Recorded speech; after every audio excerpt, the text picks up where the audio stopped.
Have you ever met one of those people who just can't be stopped? It's like they're unstoppable. Yeah, I have. Me too. What's their mystique? Nothing stops these people. Don't stop. Welcome to Mission Unstoppable with Coach Frankie Picasso. You're about to meet some of the most amazing people. Stop. Don't stop. They've accomplished their goals despite insurmountable odds. They beat adversity, physical hardship, and traumatic events, and emerged triumphantly. They're people just like you and me, and they're winners. Are you unstoppable? Here's Frankie to show you how. Hello there, I am your host, the Unstoppable Frankie Picasso, and today we are going on another Mission Unstoppable with an absolutely amazing woman. She is a truth seeker and a truth teller. A woman who is an author, filmmaker, journalist, humanitarian, women's activist, a diversity educator, and she's a Sunni Muslim. Raheel Raza is president of the Council for Muslims Facing Tomorrow, author of the book, Their Jihad, Not My Jihad, award-winning journalist, public speaker, and advocate for human rights, featured in the award-winning documentary, Honor Diaries. She's a recipient of the Queen Elizabeth II Diamond Jubilee Medal for service to Canada, and in 2015, she helped launch the Muslim Reform Movement. Raheel bridges a gap between East and West. She promotes cultural and religious diversity, and she's appeared globally on international media, including CNN. And she's originally from Pakistan and is now a proud Canadian citizen. And while she's been invited to speak locally at places of worship, in the private sector, with the Justice Department, school boards, and government institutions, internationally, she has addressed audiences and universities, including Harvard and Columbia, Oxford and Cambridge in the UK, and other forums across Australia and Europe, and Israeli Presidential Conference in Jerusalem. And in her pursuit for human rights, Raheel is accredited with the United Nations Human Rights Council in Geneva through the Center for Inquiry, and she's received many awards for her work on women's equality, including the City of Toronto's Constance Hamilton Award and the Urban Hero Award. And she's the first Muslim woman in Canada to lead mixed gender prayers. Now, she's made a documentary called Whose Sharia Is It Anyway?, dealing with Sharia debate in Ontario, Canada. She runs a forum for learning for youth to educate them about the dangers of radicalization and terrorism. And she continues to write and speak about the subject. Raheel is Distinguished Senior Fellow with the Gatestone Institute, and she sits on the advisory board of the Alliance of Canadian Terror Victims. I think I forgot to mention she's a wife, mother, and grandmother. Welcome, Raheel. Thank you. A doting grandmother. Oh, not a doting grandmother. Yes. Are there any other kind? No, I realize not. You know, you talk about us having an honest conversation and about one of the most important issues of our time. And that is Islam. Is it terrorism? Are all Muslims terrorists? Like, I watched your video, By the Numbers, the untold story of Muslim opinions and demographics, and you create a very compelling case for everyone who is not a Muslim to be afraid, very afraid, in fact. The video starts off with the President Obama of the United States, Hillary Clinton, reiterating to the nation that they're the voice of reason. Islam has nothing to do with Islam terrorists. The majority of Muslims do not align or support extremism. 99% of them don't support this. And yet you paint a very different picture. Yes. What we have to be afraid of is not Islam or Muslims, but an ideology that has penetrated the minds of a large number of Muslims. What we have to be afraid of is the untruths that are out there, the denial and the apologies. So it's important to have that clarity, because obviously I am speaking out as a practicing observant Muslim woman myself.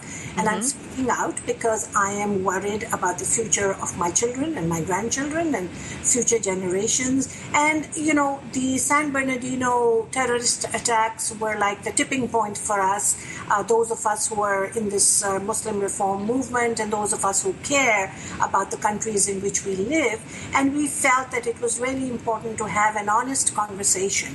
And that conversation has started, but it started, much too late for many people who have already been radicalized. And the numbers, this documentary, tell you how many they are. So if we don't speak out now, it's like a disease, it's like a virus. Radical Islamist ideology, which is politicized radical Islam. So it's not the Islam that I follow, it's not the Islam that many of us follow, but it is definitely a mutated version of the faith that is today being followed by many Muslims. And I felt the urgent need to put this conversation out there so that leaders of the free world like Hillary Clinton and President Obama would not just bend down to appeasement, but look at the reality and then start talking about a conversation about how we can heal this virus, how we can find solutions to the problem. Well, you say that we abandon truth, freedom of speech, and tolerance in favor of political correctness. In fact, it's the political correctness that's going to do us in. You know, we don't have this conversation. Well, absolutely. And it's not necessarily your fault, because there are Islamist organizations that have perpetuated a theory that if you critique or if you speak out, then you're racist or Islamophobic. And they've done this on the backs of billions of petrodollars coming from oil-rich countries, from the OIC. And this is done to stop any conversation at all. But when you stop conversation, the problem just grows. And look at how the masses look at it. You know, if I was in the place or in the shoes of Americans or Canadians, North Americans watching what is happening in the Muslim world, I would be terrified. So it's important that we have sane voices out there, that we have balanced voices out there.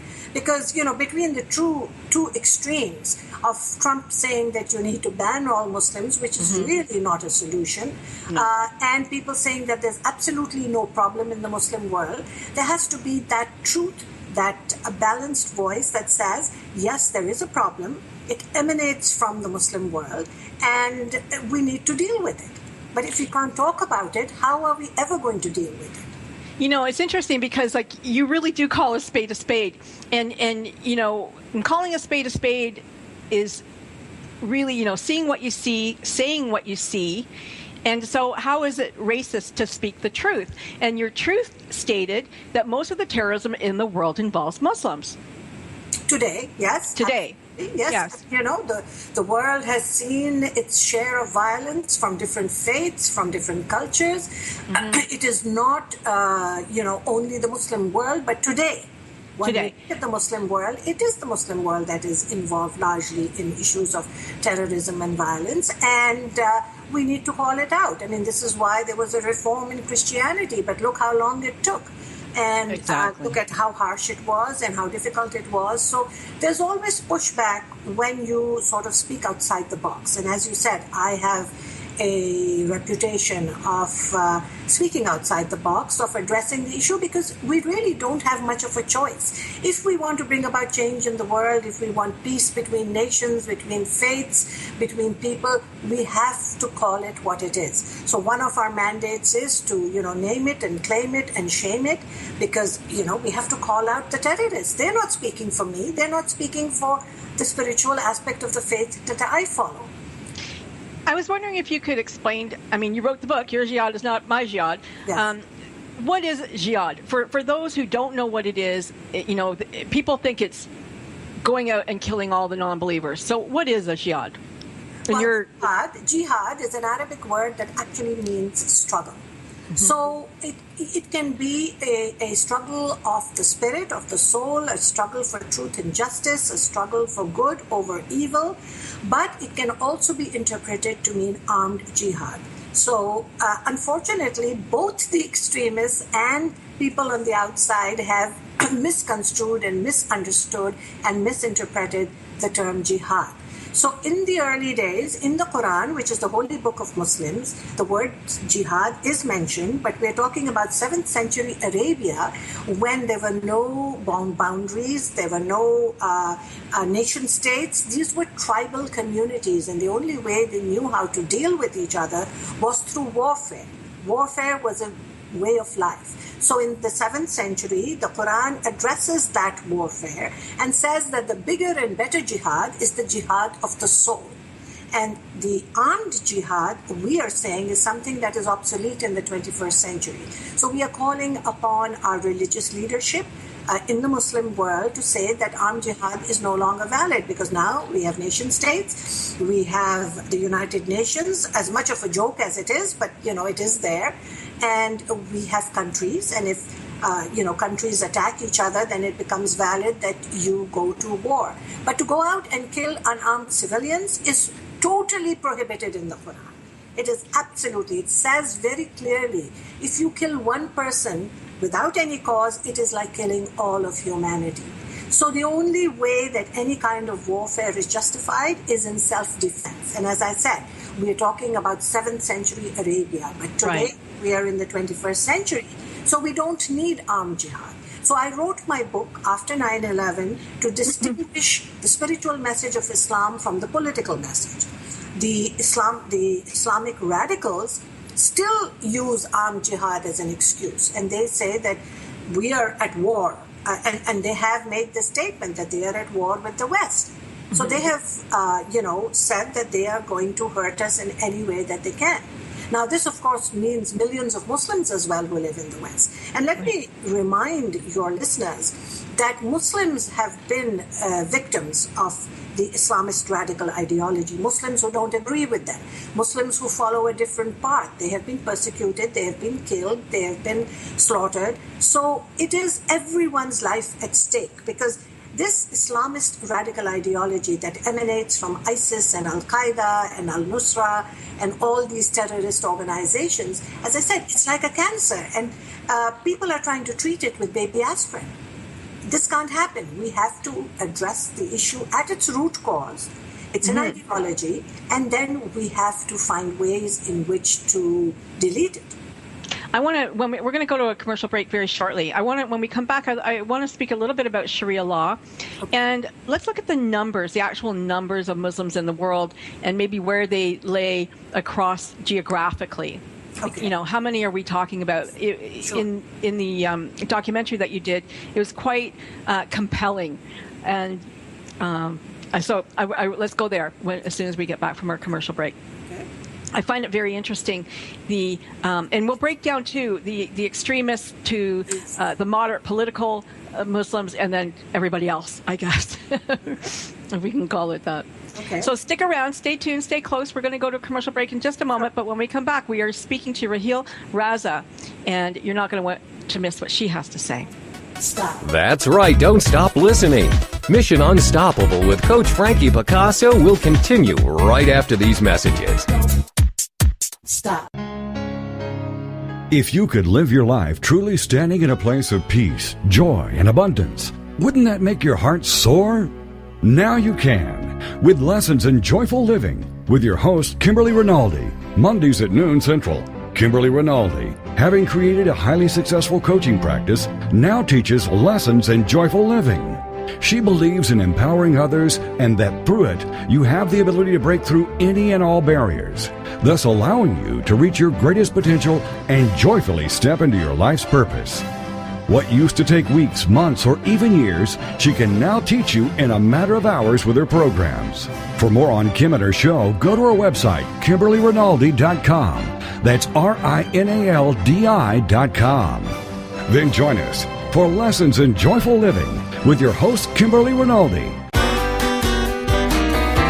It's merging never hurt. Do you look like your spouse?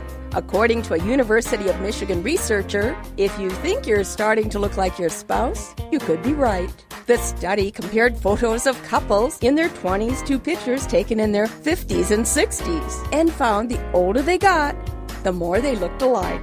It's believed that couples have a tendency to mimic each other's expressions, which can produce similar laugh or frown lines around the eyes and mouth as they age, thus making them appear to look more like their spouse. It could also be that people use genoclexis when picking a mate. That's choosing on physical appearance. Maybe we want somebody that looks like us. However, also according to research, the more comfortable a couple is in their marriage, the less they look at each other. It's merging never hurt. I'm Carolyn Davidson, and Words You Never Heard has been brought to you by the Bariatric Surgery Center of Dallas.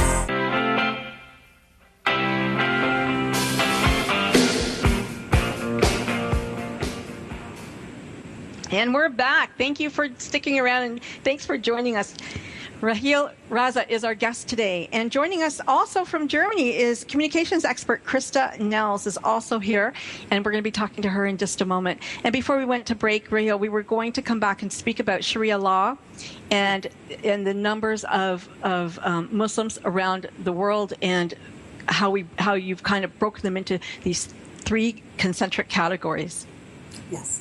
So, first of all, it's very difficult for people to understand what Sharia law actually is. And even Muslims themselves haven't got their head around it, because there are many different schools of thought within Islam, many schools of legal thought. But let me give you a little bit of a quick 101. The word Sharia means flowing path to water. So, essentially, it was supposed to have been flexible and to move with time. And the word Sharia is mentioned 3 times in the Quran, which is the holy book of Muslims, and it means moral and ethical guidance in the Quran. And moral and ethical guidance, it's what guides us as Muslims about births, deaths, marriage, about the kind of food we eat, how we deal with each other, and that is personal rules, personal law, and there's nothing wrong with that, because we do need guidelines in our faith. But when Sharia becomes politicized and when it becomes a governance model, when it is imposed from the top down by the government in a particular way, then it is not compatible in the 21st century, because around the 13th century, it was frozen in time, because these laws had been created by the rulers after the death of Muhammad. 100 or so years after the death of Prophet Muhammad, Sharia law was implemented, put into place, and it was very diverse. But over a period of time, the ruling elite decided that, people can be manipulated through religion. So we are going to say that this is religious law and this is what you have to do. So these were then man-made laws, and they're anti-women, they're anti-minority, they're not compatible because they have been frozen in the 13th century. So it's like trying to have legal jurisdiction and laws in America that came from, 100 years ago. Laws have to evolve and change, and religious law should never be the state law. So one of the issues that we address, and one of the differentiations we need to make within the Muslim world, is a separation of mosque and state. Mm-hmm. And yes, go ahead. No, I was going to say, I know that you fought against Sharia law in Canada, and even in Canada, they were able to implement in the schools, in the classroom on Friday afternoons, that, Muslim students pray, the cafeteria becomes a mosque, that yes. A pool in Edmonton, is open only to the women. Yes. For certain hours. And, in Canada, it's a unique situation because we are we're based on multiculturalism, and yet it seems we give away all rights as Canadians to all who come in, but it doesn't seem to work the other way out. They don't accept don't get me started here on multiculturalism. Multiculturalism has been a great part of the problem, and it is multiculturalism, again, it's misused to promote these subversive agendas, to sort of promote this idea that everybody is equal. Now, every community is not equal. This is not, I'm not talking about good or bad, but right. A community that does not respect its women, a community that says that children at the age of 6 to 8 should be separated by gender, is not the same as liberal democratic values in the West, where we say gender equality is important, we have a separation of church and state. Well, we hope we have a separation of church and state, at least in the governance model. And, we talk about a liberal democracy. So Sharia is not compatible with that. I mean, had it evolved over a period of time, perhaps we could talk about it. But Muslims themselves haven't been able to come to a conclusion about which kind of Sharia they want to follow, because there's so many legal schools of thought. So until the Muslims can get together and decide, what they need to take out and what they need to keep and bring it into the 21st century, there's no point in even talking about implementing Sharia laws in Western society. We believe one law for all, because those of us who came here as immigrants came by choice, knowing that we are not coming to an Islamic country. We are coming to a country that has a Judeo-Christian background, a foundation, and unless we can respect that, there's no point in trying to force our laws on the people.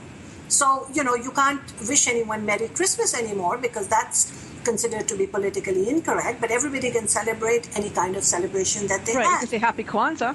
Yes, anything. But anything. not Merry Christmas. So it's reverse racism, and It is. no one talks about this. I've written prolifically about this. In fact, they call me the Merry Muslim. But, I like that. The point is that this has to be a give and take. It can't be one particular community that everybody is trying to appease because they're so terrified of being called racist or Islamophobia. So we talk about accommodation. We like to accommodate guests that come to our house. But if the guests that come to my house want to start rearranging my furniture, I would get very upset. And so this is exactly what we are talking about, that multiculturalism is a misnomer. What we talk about is diversity. Canada is one of the most diverse countries in the world, and I'm very proud to be Canadian. But we are also very naive. Right. And, we have to stand up for our rights and your rights. Because this is a two-way street. When we talk about human rights, it's not just for one community.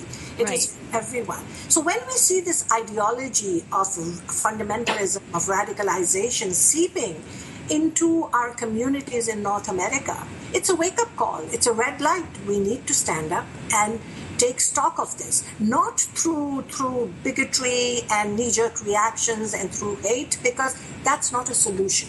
But we have to start the conversation. And I'm pleased to tell you that there have been more than 2 million views of this documentary. So the conversation has started. I'm inundated and overwhelmed with the feedback and the emails I'm getting, and a lot of them from young Muslims saying that, this is a wake-up call for us. It is an awareness. And essentially that was the purpose of this documentary. It wasn't... Christa, were you able to watch the documentary this morning? No, I'm sorry, no.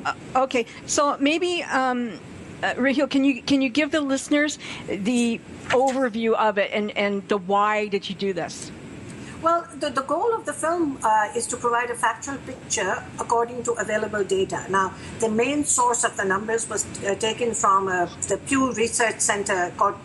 It was a research paper called The World's Muslims, Religion, Politics and Society. And while it did not cover every single Muslim country, it did take polls in 67 Muslim countries. And based on that, this documentary put together by the numbers. Now, statistics are very important, and I'll give you my personal example. When 9/11 happened, it was a shock, of course, to all of us, not entirely a surprise. But there was this rhetoric about, it's only 1%, it's a very small percentage. And one day I asked my son, who's a mathematician, to do, 1% of 1.6 billion, and it was a terrifyingly large number. Mm-hmm. So over that period since 9/11, there have been people who have been in denial, there have been people who have been apologists, even people I know.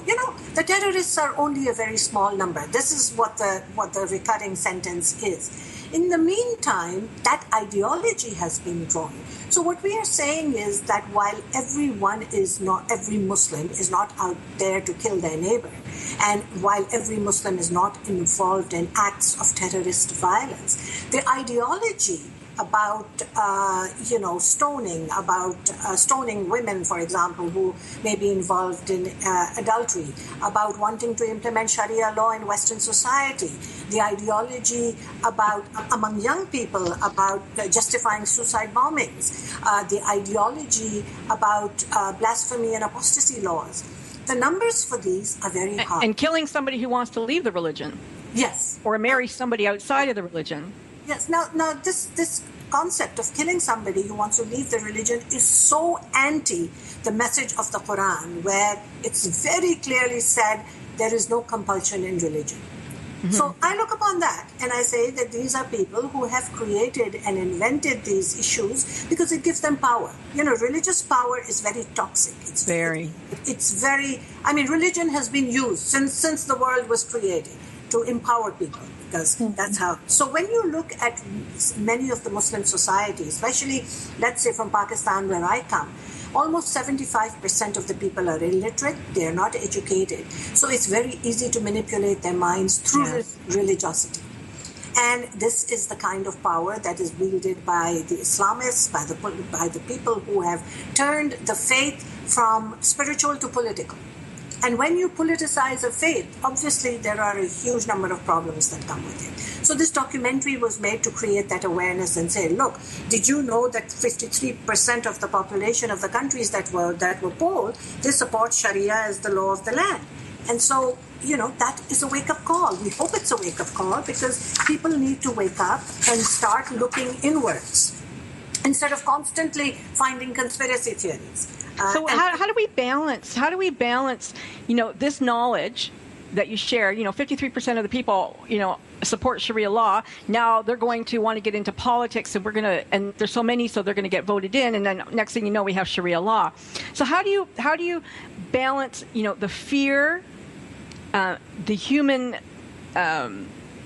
just being a humanitarian, and not wanting to buy into, being a racist or, being called, or actually being called one. How do you balance all that? Whereas I'm quite sure that Sharia law will never be the law of the land in North America.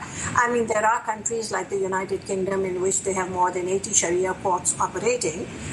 There needs to be an awareness both in the Muslim world and the non-Muslim world. And one of the things I have said in this documentary, and also we have a Muslim reform movement that is very active right now, and we say that this is not something we can do alone. We have to, we have to bring partners. We have to work with everyone if we are concerned about the future of the countries in which we live.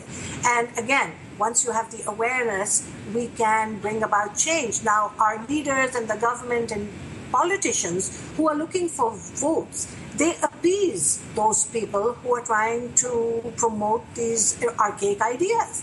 And somebody needs to shake up these politicians and tell them, are you living in the 7th century or are you living in the 21st century? I left Pakistan, my homeland, because there was a rise of political Islam in Pakistan, and I came to Canada because I wanted to embrace the values of a liberal democracy and gender equality and have the religious freedom to pursue my faith in my privacy of my home and my place of worship without any barriers, which I am able to do. So I don't necessarily want to wear my faith as a benchmark in public. I don't want to impose it on anyone. But there are people whose only mandate is that you can only go to the West if you promote your faith and if you encourage people to convert. Now, I have to stop you there. We're going to go to a commercial. Okay. But if you value your freedom, if you value liberal democracy, if you value these things, stay tuned because we're going to come right back and we're going to hear more from Raheel and from Christa. Take care. Stop. That's right. Don't stop listening. Mission Unstoppable with Coach Frankie Picasso will continue right after these messages. Stop. Is there more living for you to do? Yes. Start living inspired.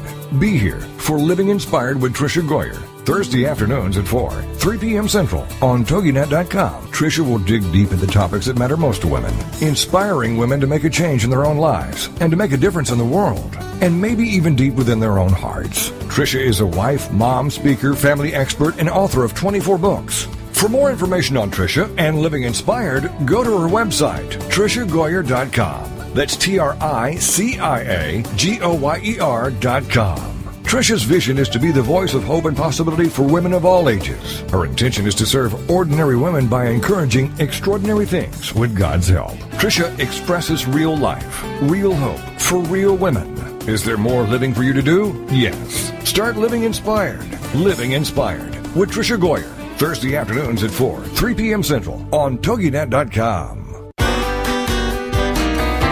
It's merging never heard. My family spent 3 summers at an army post in Fairbanks, Alaska.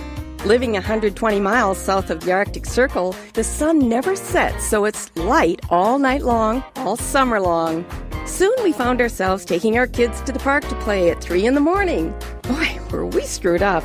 Did you know after a 3-week summer vacation, your IQ can drop as much as 20%? I guess when we're not working, our brains can get pretty lazy. Abby lubbers, Scabberlatchers, and Slouterpooches are all names for lazy people. But hey, I guess that's why they call it the lazy, crazy, hazy days of summer. So to all you Abby lubbers, Scabberlatchers, and Slouterpooches out there, summer's about over. So enjoy it while you can. It's merging never heard. I'm Carolyn Davidson, and Words You Never Heard has been brought to you by the Bariatric Surgery Center of Dallas.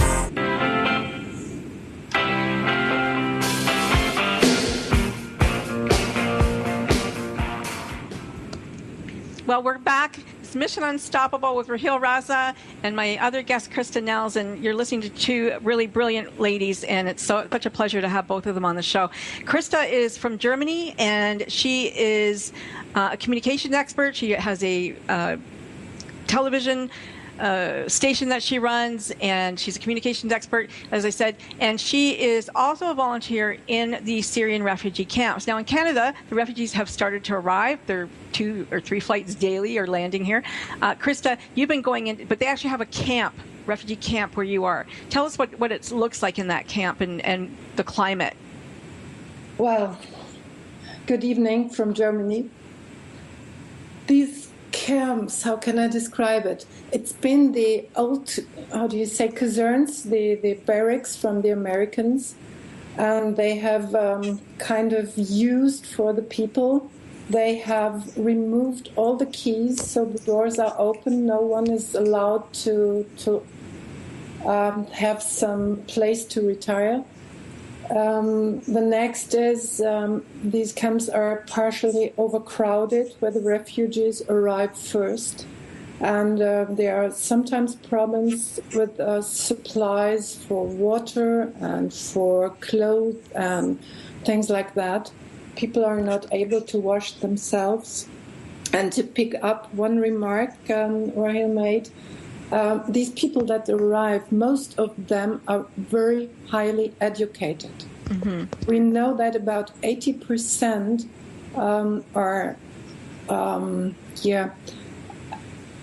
have a high school education. More than 50% have a university degree. There are children coming now. And these people, most of them, about 60%, know the English language. And wow. Yes, that's very interesting. Very few know German, but they are eager to learn German. And so they're planning to stay in Germany? Yes. The first thing they all say is, we want to stay in Germany. We are very, very grateful that we are allowed to stay here and that Germany is supporting us. And the second is, they say, when everything has come into a new order in Syria, we will go back and live in our country and rebuild it. But it takes time. Nobody knows whatever will happen in that country. No. But so what's the process for them leaving the camp? Like, do they get to leave, or do they graduate out, or how does it work? That's kind of difficult. I have to admit, I cannot look through that in detail. But the general thing is, people arrive there for around 4 weeks. They have to stay there. They are checked. They get some vaccines. They get clothes because it's winter in here. And they are, it's a kind of test. And as soon as the people who are responsible have registered these people, they are moved to other towns, because Mannheim is a first place to get in, and then they are moved to other towns and they can live there. They get better rooms to live. They get, finally, when there are families, they get a small apartment for themselves. But from the camps, they are led into courses, in German courses. That's what we are doing at the moment. And finally, that's all. So, Raheel, the shooter in Paris said that he came in as a refugee.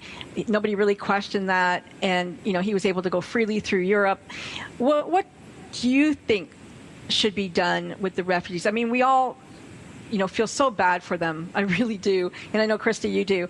And yet you still have to be prepared for that somebody might be faking it.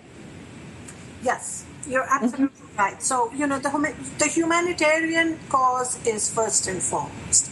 As human beings, we have to reach out and help our fellow human beings. And it's absolutely brilliant and wonderful that Germany has taken in so many. And I'm a proud Canadian. Canada has also taken in many refugees. But it's not the refugees themselves who are the problem. It's not the genuine refugees who are the problem.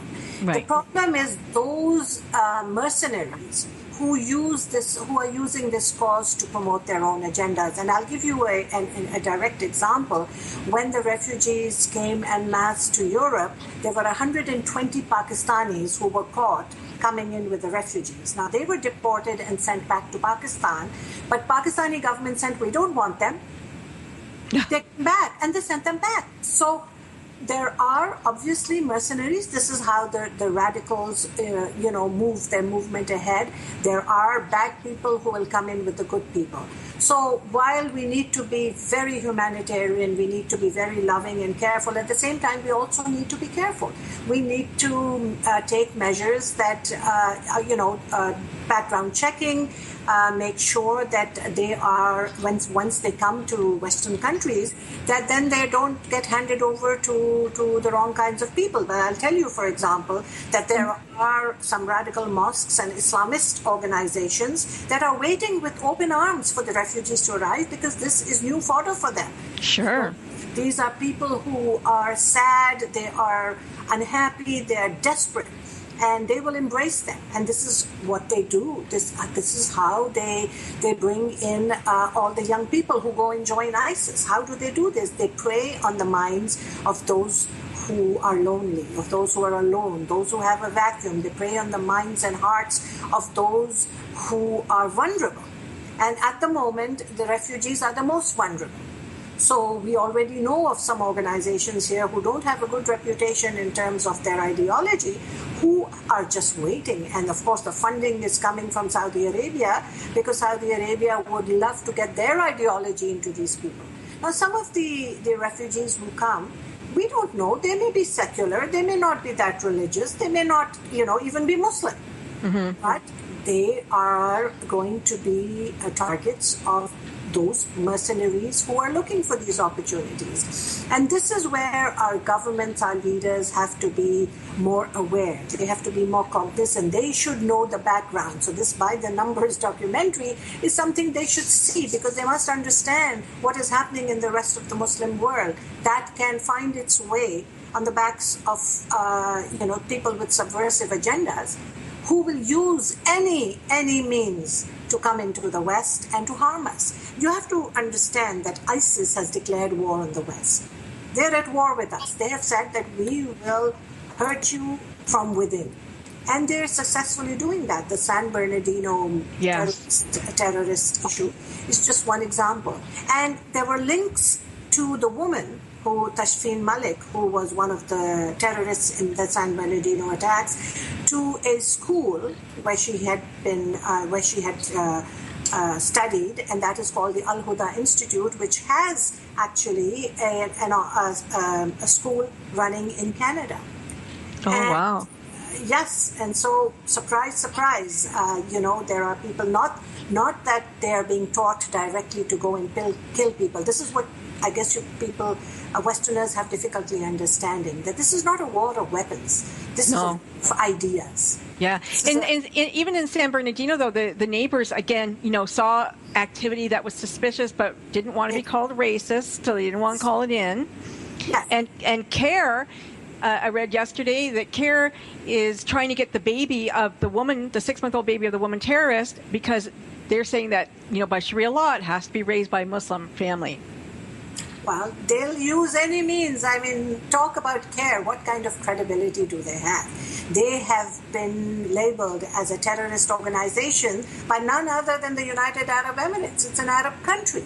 Mm-hmm. And they're on their list of terrorist organizations. They are unindicted co-conspirators in a Texas terrorism trial. So what kind of credibility do they have? And I often question why they're even allowed to exist.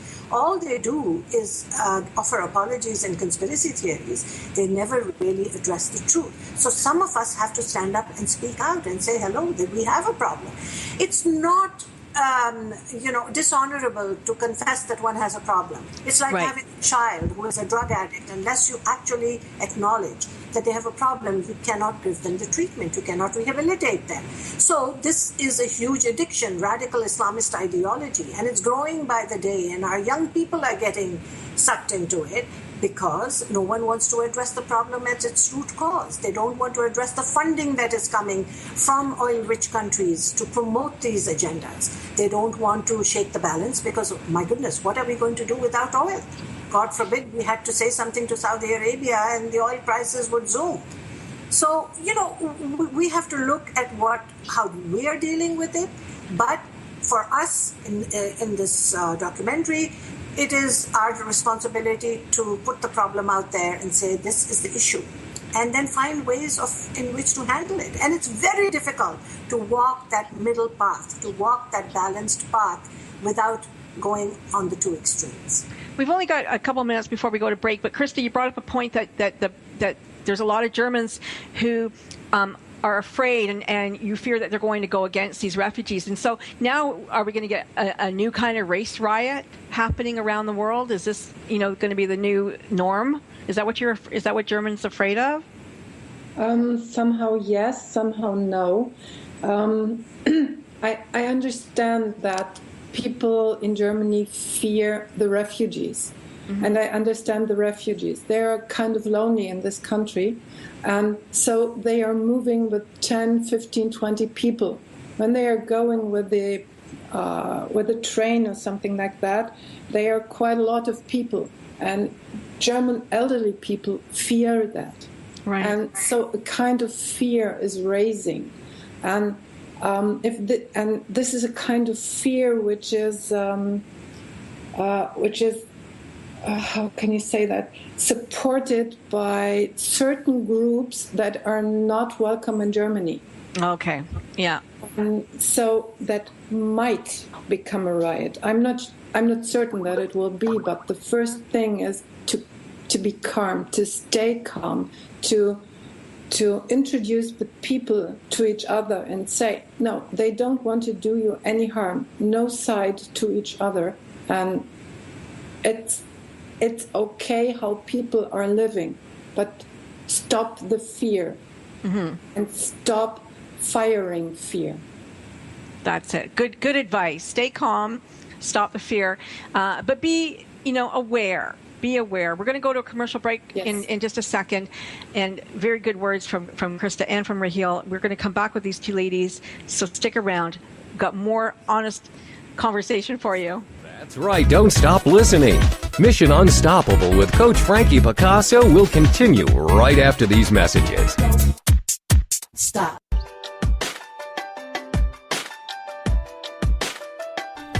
Do you ever wonder if you're the only woman who runs errands in her yoga pants so it will look like she went to the gym? Or how about the only mom who feeds her kids raw cookie dough? Or are you the only one who cooks her family cold cereal for dinner? Do you need more laughter and less loudness? More self-love and less self-loathing? More joy and less judgment? You're not alone. Come to the living room, a place where we get comfy, candid, and confident together. Come seeking sanctuary and leave feeling renewed. We're saving a seat for you. Give yourself some living room today.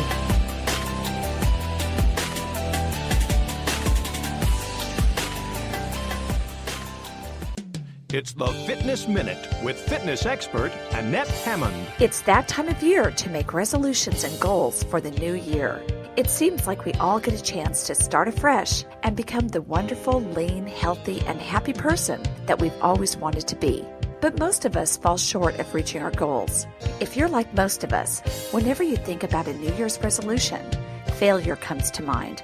The definition of failure is a lack of success in something, or an unsuccessful attempt at doing something, or falling short of what is required or expected.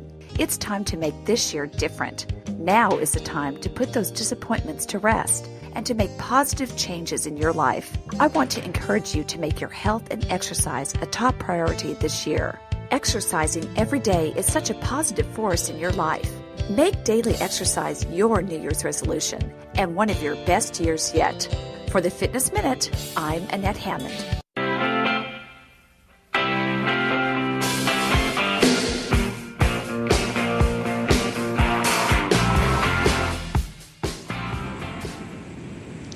We're back at the show, and we were talking about the numbers and about fear and race riots, but let's go back to the very beginning of the show, the documentary that Raheel had put together.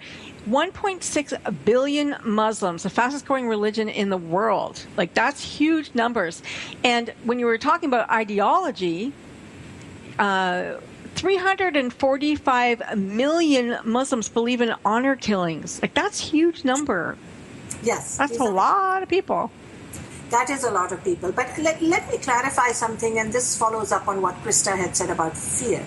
That, ignorance feeds fear. Mm-hmm. The reason for this documentary is not to create fear or to have people, hide under their beds.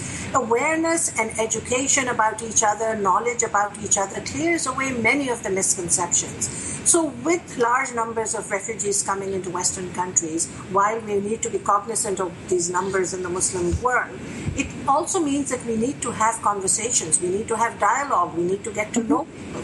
And we need to help them understand that if they have come into the Western world, into Europe and North America, they need to embrace the values of these countries, because these are wonderful values, and they're not being stopped from practicing their own faith. So they need to be pacified, while Western governments, our leaders, have to be more cognizant of this idea as well.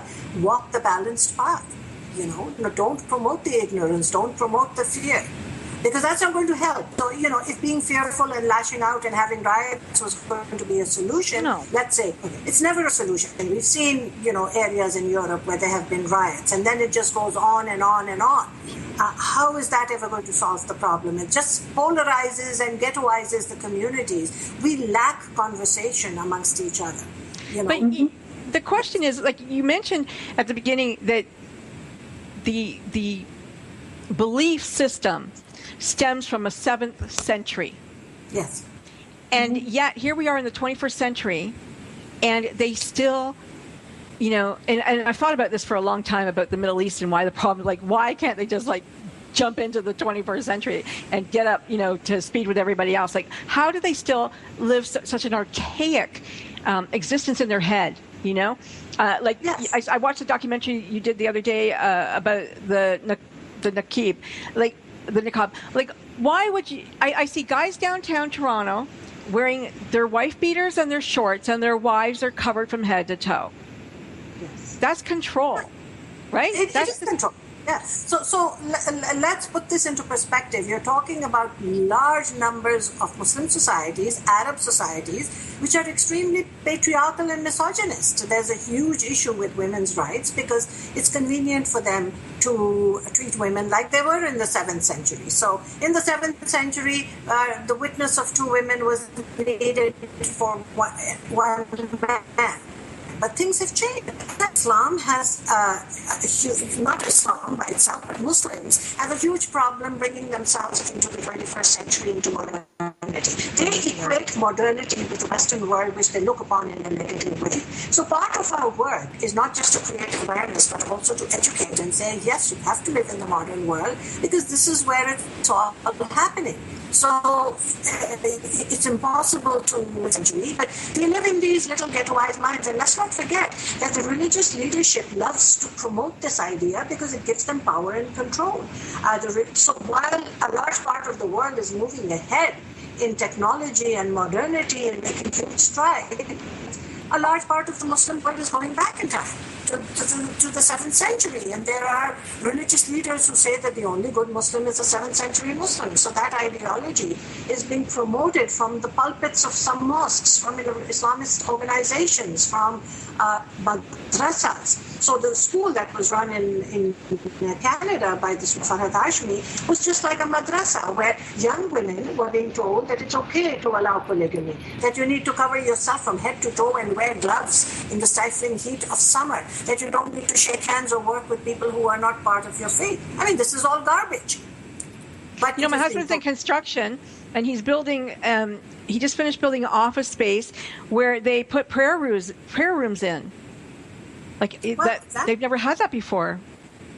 Well, this is when if you have separation of mosque and state or church and state, why would prayer rooms be allowed in public places, like in public schools? There are places of worship everywhere, and if someone needs to pray, I mean, I as a Muslim pray 5 times a day, but I don't need to impose myself on you. It's up to me to find that space without disturbing anyone. Exactly. So, freedom of religion means that you have that freedom, but don't impose on anyone else. When my freedom of religion impinges on your freedom, it's a problem. So I have to agree there. I have to agree there. You know, I live in Cambridge. Do you know where Cambridge is? It's just outside of Toronto.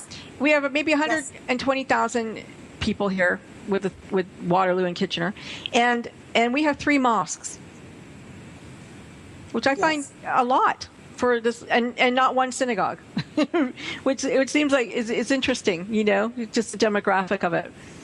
But well, again, let's be let's be cautious here about what we are saying. A place of worship is not a problem by itself. Right? If the Jewish community will the synagogue, I'm sure nobody is going to stop them. This is a free country where you can have religious institutions. That by itself, it's not the mosque that is, essentially it's not that building that is a problem. Again, let's go back to what is being taught.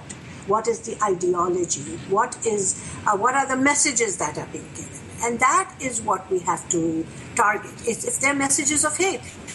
Because we don't have too much time, so I want to ask you this question, because it was the number one question after I saw your video. We've seen the video now. We understand the mathematics of it. What should we do? What would you like us to do with this information now? Well, promote it, talk to people, spread the word, and insist that they have a conversation about it. And that's what I've been doing for the last 2 weeks. I lost my voice. What it has done is it's opened doors. It has made people understand that since I, as a Muslim woman, have spoken out, that there is a balance, there is a middle path, that not all Muslims are terrorists, but many Muslims are terrorists. In between that are those of us who are trying to fight the good battle. We are the frontline warriors. Support us. Right. Support the cause, support this movement, the reform movement, because that's the only way that the change will come. The movement is to target the ideology and find a counter-narrative. We've never had a counter-narrative, so we are trying to promote a counter-narrative. That is one of peace and harmony and respect for everyone, so that we can live together as good citizens. And essentially, it's very simple. But that is what we want. But we are demanding from our religious leadership some very, very drastic changes. And that is going to continue, and hopefully that is what's going to bring about the change. You have been targeted yourself. Yes, I have. I constantly get death threats. But, that's a very small drop in the ocean of the work that we have to do. I can't allow myself to be afraid because, I'm a woman, so I'm targeted more for my gender than anything else. But, as I said, it's something I don't have time to think about. This is not a change that's going to come overnight. But somewhere it has to start. Every journey starts with the first step. We've taken the first step. Now we want all of you to join us. We want all of you to support us, work with us. Christa, do you have anything that you'd like to add or ask Raheel? I agree with her in almost every point she mentioned. That's good. And I want to stay in contact with her. Yes, I would love to come to Germany and speak to the people there. If it was possible, I would travel with this documentary and show it to people, show it to Muslims. The main thing is that there is a large percentage, probably 90% of Muslims who don't know these numbers. Right. Because they've been fed all sorts of garbage. And now they're sick of this, so they didn't know these numbers. And for them, it's an eye-opener as well. So it's really important that we have facts and figures, that we don't allow ourselves to have knee-jerk reactions, that we don't allow hate and bigotry to be part of our conversation. But a respectful conversation with everybody is exactly what this documentary By the Numbers is about. It is the beginning of that conversation, and there'll be more. And have you spoken to our new Prime Minister? No. I'm sure he knows we are here, And he's a busy man, but no, I haven't spoken to him. I would love to.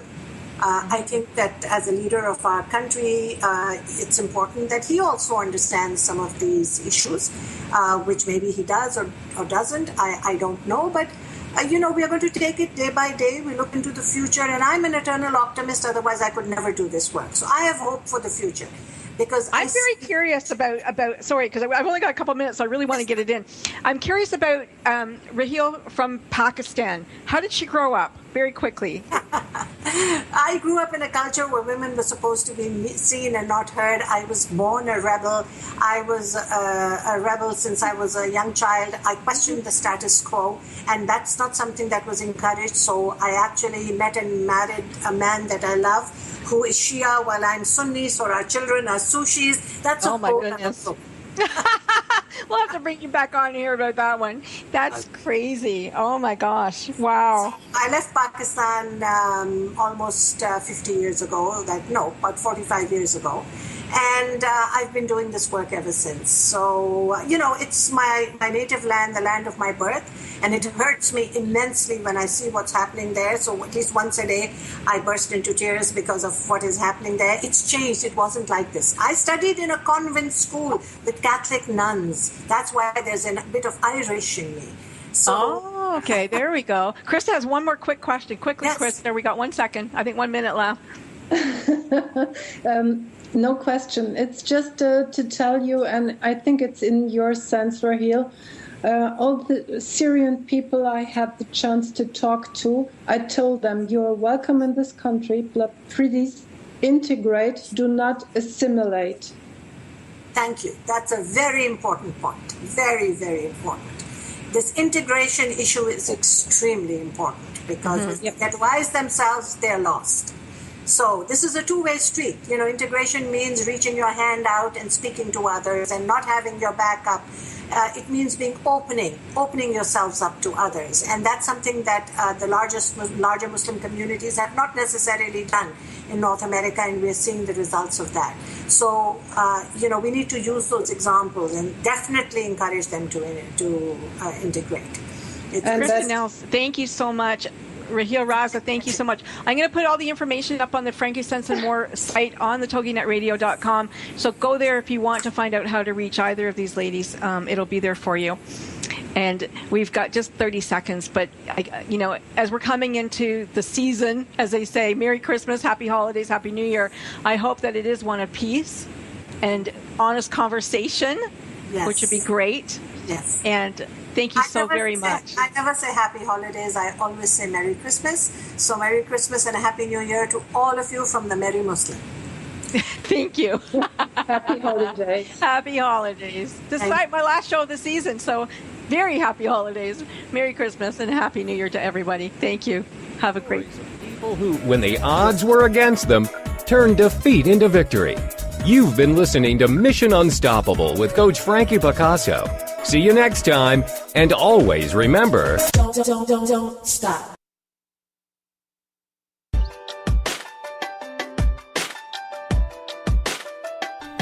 Do you ever wonder if you're the only